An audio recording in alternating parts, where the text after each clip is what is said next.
How did not everyone know we're crushing on each other?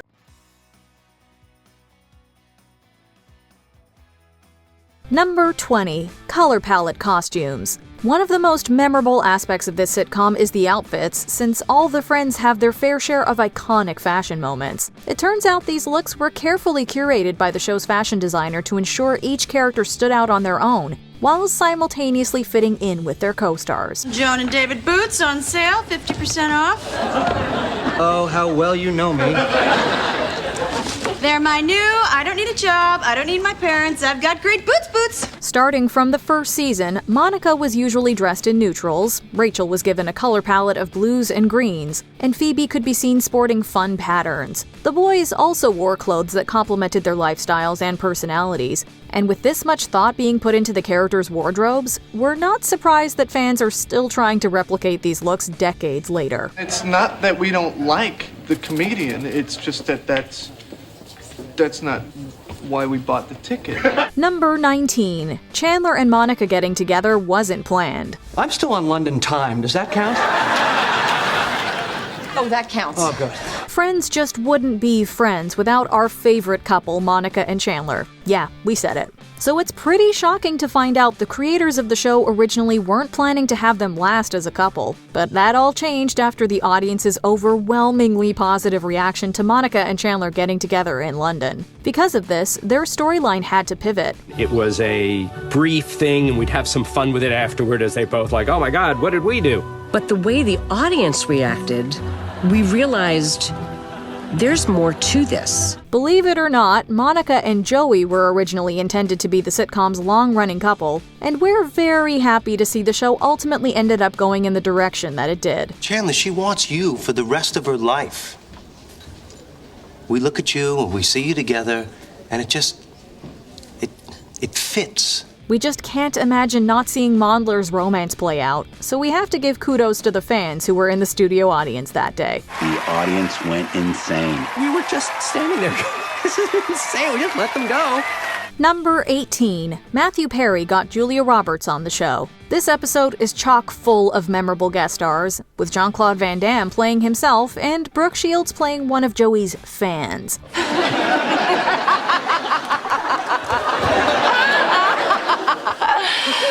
But it's Julia Roberts' role as Chandler's old friend Susie that leaves its mark with viewers. Matthew Perry was actually the one that got Julia Roberts to guest star, and his methods for doing so were just a tad unorthodox. She's been saying some really nice things about me. I'm like blushing all the time. They've brought me a lot of joy in my life, and so it's sort of, you feel a little giddy, you feel a little silly. Legend has it that after Perry sent Roberts flowers in an attempt to bring her on Friends, she requested a paper on quantum physics instead. Perry did just that. Roberts made her iconic appearance, and the rest is history. That was in the 4th grade! How could you still be upset about that? Well, why don't you call me in 20 years and tell me if you're still upset about this? Number 17. 7 Friends. It's pretty hard to imagine the friend group including anyone outside of the main 6, but during the show's run, NBC wanted to mix it up. You're stomping. It's disturbing my birds. You don't have birds. I could have birds. Rather than incorporating a recurring character like Gunther, Janice, or Mike into the mix, they wanted to try to appeal to an older audience. So the idea for an older man named Pat the Cop was born, not to be confused with Pat the Dog. Okay, I hate dogs. He was supposed to join the gang occasionally, and it even went as far as the role getting cast, but the idea was ultimately scrapped, and we're gonna go out on a limb here and say that was the right decision. Who are you? Hi, I'm Eric. I'm going to be Chandler's new roommate. Number 16. Gunther was a real-life barista. As far as side characters go on this series, the bright-haired, bold-fashioned Central Perk barista is up there as one of our faves. James Michael Tyler was clearly perfectly cast as Gunther, and it turns out this is due in part to his real-life experiences lending to his performance. Fellas, these guys were here first. Oh, sorry. Didn't realize. There you go. Thank you, Gunther. He was originally cast as an extra, and when it turned out he was the only background actor who could work an espresso machine, he became Friends' resident coffee guy. As we know now, that small role became a staple of the show, as Gunther would go on to appear in a whopping 185 episodes. I could not have imagined just a better experience. All these guys were fantastic. It was just a joy to work with them. I felt very, very special. Number 15. There was almost no Rachel in the final season. Friends doesn't make sense as a show unless all of the main characters are a part of it, so we can't imagine a final season without one of the core 6. I know. It was just... it's just the perfect way to say goodbye. Jennifer Aniston was hesitant to return for season 10, as she was dealing with personal matters all while her career outside of the sitcom was taking off. Not only would the last episodes be different without Rachel, she never would have gotten the closure to her story that we now know and love. We also have no idea how they would have resolved the Rachel Ross storyline, and that final scene in the empty apartment with only 5 friends would have felt sad and weird. Wow. I know. Seems smaller somehow. Needless to say, we're relieved she had a change of heart.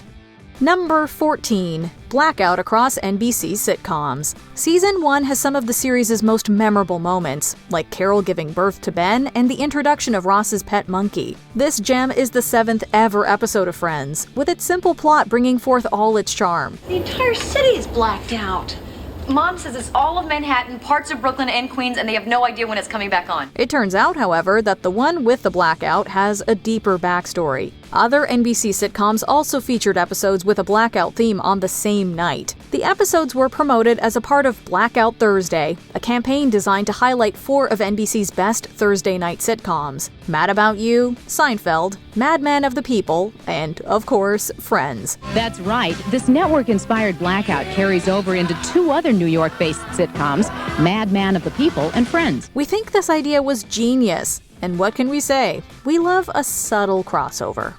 Number 13. First episode survey. Everybody relax. This is not even a date. It's just 2 people going out to dinner and not having sex. Sounds like a date to me. We think the pilot episode of Friends is pretty much perfect, but it turns out NBC wasn't so sure. The network put out a survey to studio audiences in order to get their thoughts on Monica sleeping with someone on the first date, as they thought it would not be well received. So you still think you might want that 5th date? Yeah. Yeah, I do. Through our modern-day viewing lens, this doesn't seem like a big deal, and even kind of strange to poll an audience about that kind of storyline. But in 1994, it was considered a little risque. With positive reception from viewers, the plot point was kept in the show, solidifying the sitcom as a forward-thinking staple on TV that never shied away from taboo topics. Number 12. Friends and Home Alone. We love the episode where Monica and Chandler show Joey around their new house in Westchester. While we may have been distracted by a young Dakota Fanning making an appearance, we couldn't help but also notice that this house looked awfully familiar. Well, if moving here is going to make them happy, don't you want them to do it? Yeah, maybe. Then you gotta let them go. Some sitcom sleuths compared footage from this episode to scenes from one of our favorite holiday flicks, Home Alone. Based on the view from the front windows where you can see the neighbors' homes, it was discovered that this house was none other than the McAllisters' residence. We'll just look past the fact that one was set in Chicago and the other in New York, okay? Hey, where you been? Oh, just, looking around. But you know what? This house is great. Number 11. The producers wanted Courtney Cox to play Rachel. After 10 seasons and countless rewatches of the series, we can't imagine any other actors in the roles of these beloved characters. So it's hard to believe that Courtney Cox was originally offered the role of Rachel Green. Monica. Yes. Yes, she is. Hi. This is my friend Rachel. Hi. The producers initially envisioned Monica as edgy, snarky, and tough, while they wanted Rachel to be more of an upbeat, happy-go-lucky character. While Cox fit the bill, she brought more dimension to Monica's powerful demeanor. Luckily, Cox herself felt that her personality was better suited to the role of Monica Geller, and we can't help but agree. You see, I put the wrong name again. Because, you're that stupid. Number 10. The main characters from the show are named after All My Children characters. I'm gonna tell you the same thing I told Al Minza and his Pyramid of Dogs. Take any job you can get and don't make on the floor. The creative minds behind Friends were clearly fans of soap operas, because not only did Days of Our Lives feature heavily on the show, they also decided to take inspiration from another soap when naming their 6 leading characters. All the names of the Friends are taken in some way from All My Children. That sucks. I was buried in an avalanche. What? I used to be Bryce on All My Children. Both Ross and Chandler are named after Ross Chandler. Joey is named for Joey Martin, Phoebe after Phoebe Tyler Wallingford, Rachel Green after Janet Green, and Monica after Monique, aka Daisy. Number 9. The white dog statue belonged to Jennifer Aniston. In Season 2, Joey temporarily takes up residence in a fancier place that he decorates with some eccentric pieces. One of these is an oversized white dog statue that's been named Pat the Dog. The dog. Huh? Yeah.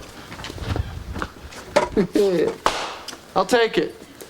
My gift to you, man. This wasn't just a good find by the prop department, though. The dog was actually given to Jennifer Aniston by a close friend as a gift to commemorate her first day on set. Aniston lent it to the show for the episode because she thought it would fit well with Joey's new design aesthetic. If you hated it so much, why did you buy it in the first place? Well, I had a whole ceramic zoo thing going over there, but now without the other ones, it just looks tacky. They liked it so much, though, that they made a bigger storyline for the statue and kept it on the show. Number 8. Bruce Willis allegedly wouldn't accept pay for his appearance. Rumor has it that Bruce Willis's famous guest appearances on Friends actually took place because of a bet. Willis and Matthew Perry, who plays Chandler, were releasing a movie together called The Whole Nine Yards. Why did you kill him? Well, I had to kill one of you.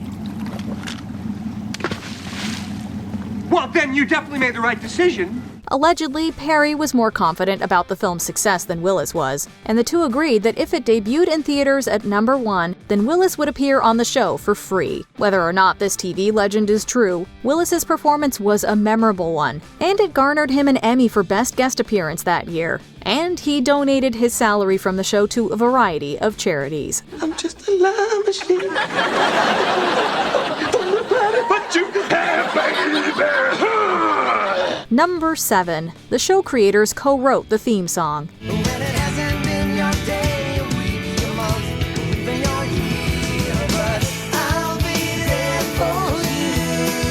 Any serious Friends fan probably knows the iconic theme song like the back of their hand. But did you know that it was actually written specifically for the show? I'll Be There For You by the Rembrandts was co-written by the show's co-creators, Marta Kaufman and David Crane, along with Kaufman's husband and members of the band. And you know the iconic clapping? That was actually a last-minute addition. Oh, and Rembrandt member Danny Wilde confirms that it's only 4 claps, not 5 as some people think. Initially, the song was only recorded to be as long as they needed for the show's intro, but they eventually expanded it into a full-length tune for radio.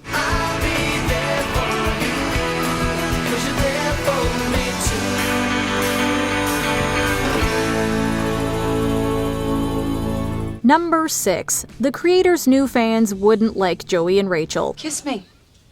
Rach, it doesn't say that. No, I'm saying.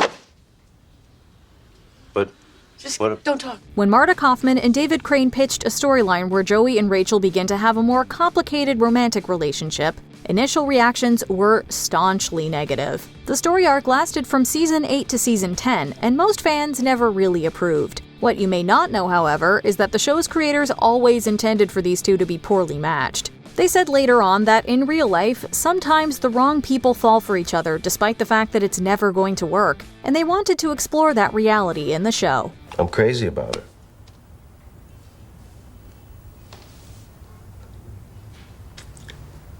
And she feels the same way? I think so. Number 5. The opening credits were shot at Warner Brothers Studios. No one told you life was gonna be this way. Your job's a joke, you broke, your love life's the old way. If you're on a Friends tour in New York and your guide offers to show you the fountain where they shot the show's opening, you should probably ask for your money back. While many think the famous fountain scene was filmed in either Gramercy or Central Park, it was actually shot on a studio lot in LA. In fact, Friends was never actually filmed in New York at all, with the exception of exterior establishing shots. The show was filmed in front of a studio audience on the other side of the country in Burbank, California. So many different episodes are like, you know, Lisa playing guitar up there, Jen and I, our first kiss, like the pilot opening the umbrella. Number 4. The cast worked hard to get equal pay. If you watched Friends during its original run, you may remember some news around that time about the cast's salary disputes. When they were first hired, all 6 actors were paid the same amount per episode, $22,500. It's not my idea. thought this is what we should do. And Lisa was making the most. She was Yeah, the no. richest, and she said no. I was making the least. In season 2, however, Jennifer Aniston and David Schwimmer were given raises to amount to $40,000 per episode. One season later, they decided as a group to conduct all salary negotiations together to ensure equal pay for all the main actors. It may have been Courtney's idea, and I think it was. She said it was, but Wow. maybe they spoke and Schwimmer called me. But and I just said, oh yeah, okay. Clearly, their negotiations went well because by the final season, they were each making $1 million per episode. Number 3. All the friends have lived in both apartments. It's pretty standard Friends trivia that all 6 main characters have lived in Monica's apartment, but did you know that in fact they've all lived in Joey's place across the hall as well? While Joey and Chandler live there together for much of the series, they switch apartments with the girls for a time in season 4. Did you see the size of the closets? I can't believe we live here. Then in season 5, Ross moves in during a dark period in his life. Later, when there's a fire in Phoebe and Rachel's apartment, Phoebe moves in with Joey, though it ends up being short-lived and Rachel eventually takes her place. Could have been a hair straightener. Oh. This is where I keep the pizza. And hey, where'd the napkin go? Number 2. Phoebe and Chandler weren't meant to be main characters. Donald Duck never wore pants. But whenever he's getting out of the shower, he always puts a towel around his waist. I mean, what is that about? While fans think of all 6 friends as being equally important, in the initial conception of the series, 2 characters were actually meant to be supporting cast members. The original plan was for the main storylines to focus on Monica, Rachel, Joey, and Ross, while Phoebe and Chandler would be more peripheral figures. Clearly, the chemistry shared by all 6 actors soon changed that plan, because by the end of the series, those 2 were integral parts of the major storylines, just like the others. Okay, let's play my game. Are you yellow-bellied, lily-livered? Number 1. Ross and Rachel weren't meant to be the central romance. When you think of TV's most iconic will they or won't they couple, you probably think of Ross and Rachel. This can't be it.